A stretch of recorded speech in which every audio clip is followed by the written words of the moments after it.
اخلاق میں ہو. اور جب نبی پاک کے سامنے کوئی کتا بھونکنے لگے تو پھر اب زبان میٹھی نہیں رہتی, دل ٹھنڈا نہیں رہتا اور دماغ نرم نہیں رہتا. اس لیے کہ ہمارے اخلاق یہی ہے. غیرت یہ ہے دنیا والے اپنی بیوی کو چھیڑنے پر, اپنے ماں کو ٹچ کرنے پر برانگیختہ ہو سکتے ہیں, تو ہم کروڑوں ماں سے زیادہ اپنے نبی سے محبت کرتے ہیں.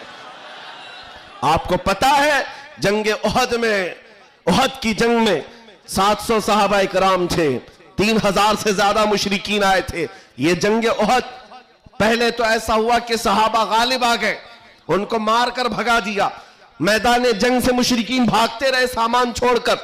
لیکن تھوڑی دیر کے بعد ہوا یہ کہ صحابہ اکرام مال غنیمت جمع کر رہے تھے, مشرکین پیچھے سے آ کر حملہ آور ہوئے. ہمیشہ عادت رہی ہے پیچھے سے حملہ کرنے کی. حملہ آور ہوئے اور اس وقت صحابہ اکرام جو میدان میں مال غنیمت جمع کر رہے تھے اندازہ نہ کر سکے, جس کی وجہ سے 70 صحابہ شہید ہوئے. سنو میں کیا بات عرض کر رہا ہوں, جنگ تفصیل سے بیان کرنے کا وقت نہیں ہے. احد کی جنگ میں 70 صحابہ شہید ہوئے. یہ وہ جنگ ہے جس میں امیر حمزہ کا سینہ چاک کر کے کلیجہ چبایا گیا تھا. یہ وہی جنگ ہے جس میں حضرت عبداللہ بن جہش صحابی رسول کے جسم کے 80 ٹکڑے کر کے کافروں نے ہار بنا کر پہنے تھے. یہ وہی جنگ ہے جس میں انس بن نزیر صحابی ہے, ایک انگلی کے علاوہ ان کے پورے جسم کا کوئی گوشت باقی نہیں تھا. یہ وہ جنگ ہے جس میں سعد ابن ربی کے پیٹ کو پھاڑ کر انتڑیاں باہر نکال دی تھی.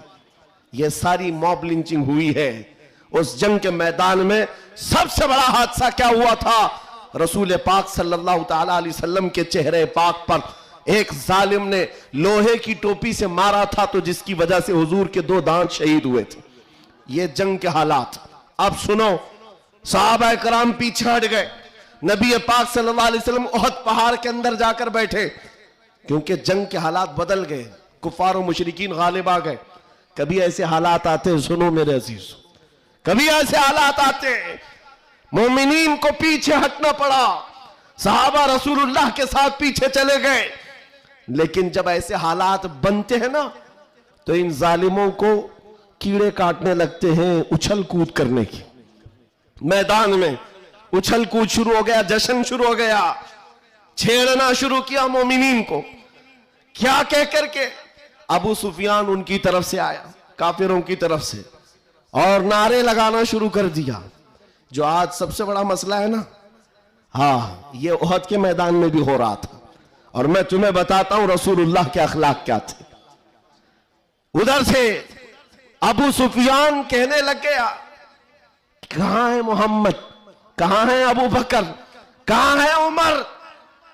جنگ کے میدان میں دکھ نہیں رہے تھے. تو اس نے کہا سب قتل ہو گئے, سب شہید ہو گئے. اور اس کے بعد سارے لوگوں میں نعرہ لگا رہا تھا, الگ الگ نعرے لگ رہے تھے. حضور پاک کے کانوں میں آواز آئی. حضور بیٹھے تھے, زخمی حالت میں تھے, صحابہ مغموم تھے. اس بات, یہ سب چیزیں ہونے کے باوجود نبی پاک صلی اللہ تعالیٰ علیہ وسلم جلال میں آئے اور پھر کہا, کس کو جانتے ہو؟ عمر ابن خطاب کو. کہا عمر اٹھو, ان کا جواب دو, اٹھو ان کا جواب دو. حضرت عمر پہاڑ کے کنارے آئے, پکارنے لگے, محمد بھی زندہ ہے, ابو بکر بھی زندہ ہے, عمر بھی زندہ ہے, اور تمہاری آنکھوں میں اور تمہارے دل میں گڑتے رہیں گے.